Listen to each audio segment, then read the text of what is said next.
Okay, so we were trying to understand the gear ratio, and in this case, we can see there are these two gears or sprockets connected with this chain, right? And as you can see, this is the gear which is driving the entire system, and this is the driven gear. Now, the gear which is driving is much smaller than the gear which is driven, and you can also observe the fact that the driving gear is moving for actually rotating much faster than the gear which is driven. I can actually increase the rotation speed, and this has now started rotating even faster, but there is hardly any increase that we have noticed over here. And this was something which was expected, as we know that the velocity of the chain at this point and the velocity of chain at this point must be same. So this has to have a lesser angular velocity, because if you need to keep the velocity of both the points same, this needs to move with a lesser angular velocity, because lesser angular velocity is then multiplied by a very large radius. So if the angular velocity is also high, then this velocity ultimately is going to become even higher, and then they would not be able to move together. So which is not the case, which should not happen, and hence you have the driven gear moving much slower, and this is what we call as the low gear in the bicycles, and this is where the torque is really high. The torque is high because you can see there is a very huge radius, and the chain is providing the torque, the force. This force multiplied by this radius is the torque. This radius, the larger the radius, the larger the torque would be. Okay, so now what would happen? Let me now just increase the size of the driven gear. Let me just do that.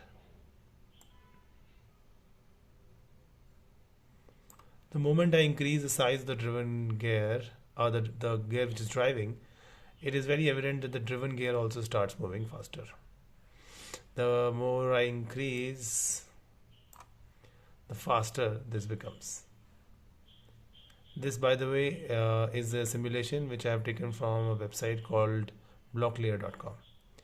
Okay, so we have understood how this chain and sprocket mechanism work.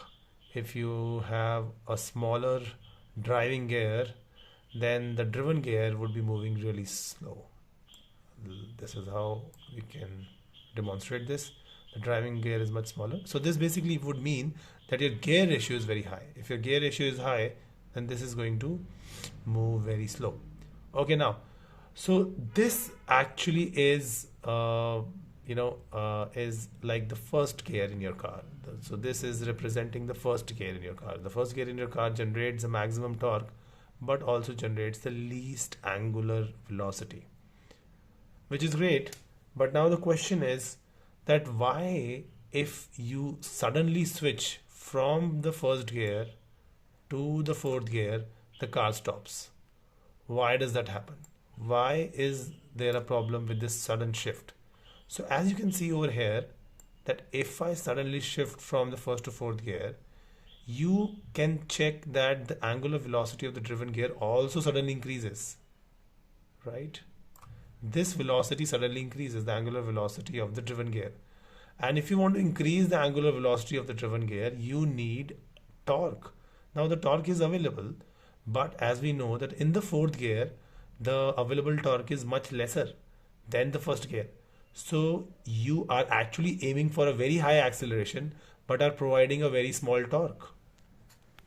So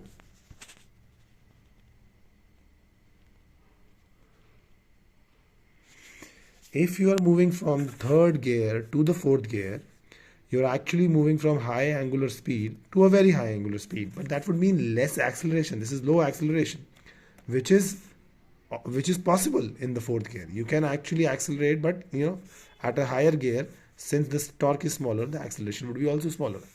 But if you straight away try to go from first to fourth, you are going from a very low angular speed to a very high angular speed, and that would mean a very high acceleration, which is not possible in the fourth gear because it provides very less torque, and hence your car would stop the moment the moment you suddenly shift from the first gear to the fourth gear. So I hope this makes sense. Thank you.